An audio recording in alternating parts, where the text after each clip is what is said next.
Aujourd'hui, on va parler des 4 erreurs que tu dois éviter si tu veux réussir ton projet d'immigration au Canada. Ces 4 erreurs, je les ai remarquées pendant ma carrière, donc restez jusqu'à la fin et faites attention de ne les pas refaire.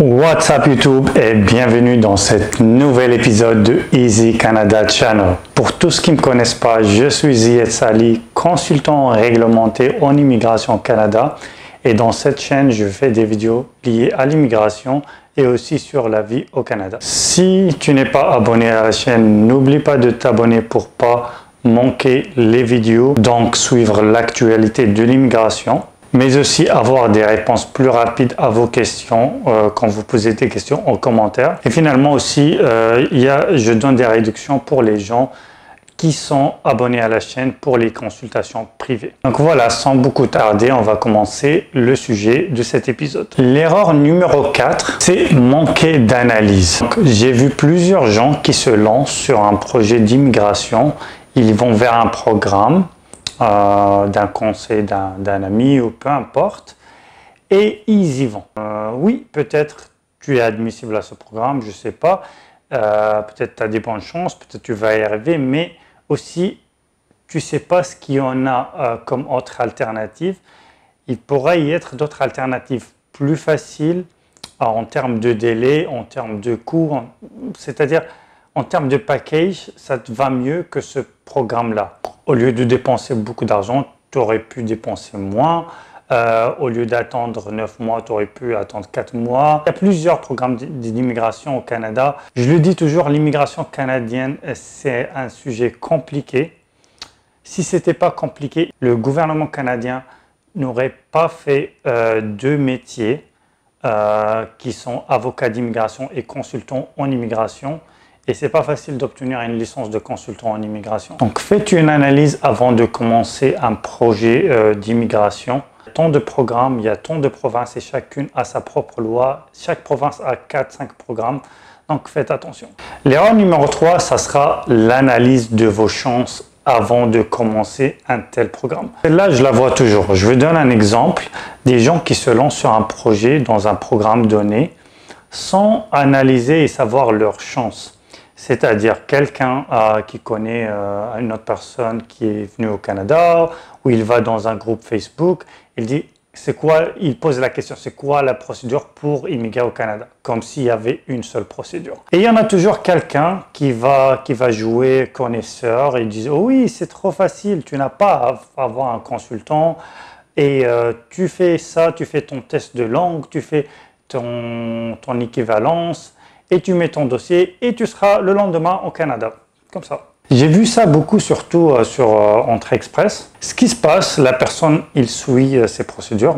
Il dit, pourquoi payer un consultant ou un avocat? Les gens sur Facebook, ils connaissent.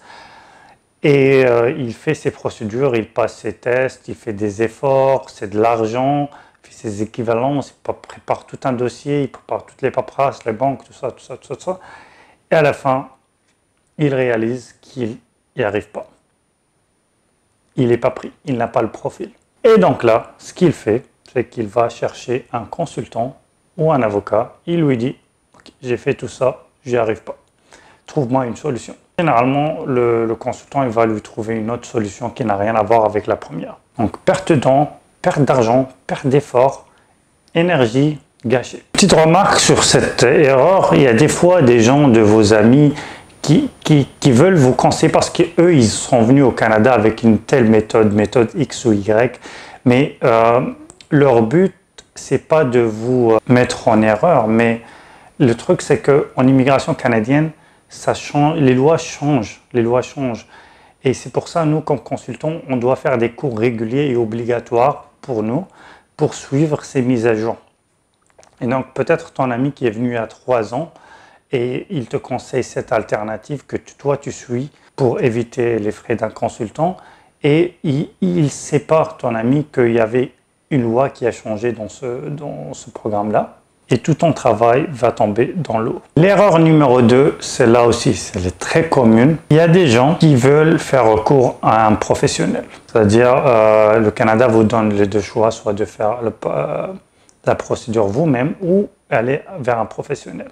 Tu n'as pas le temps à investir pour des recherches où tu ne comprends pas des mots, parce que des fois sur le site canada.ca, c'est vrai qu'ils expliquent tout dans le détail, mais si tu ne comprends pas une phrase, ça peut tourner tout ton dossier.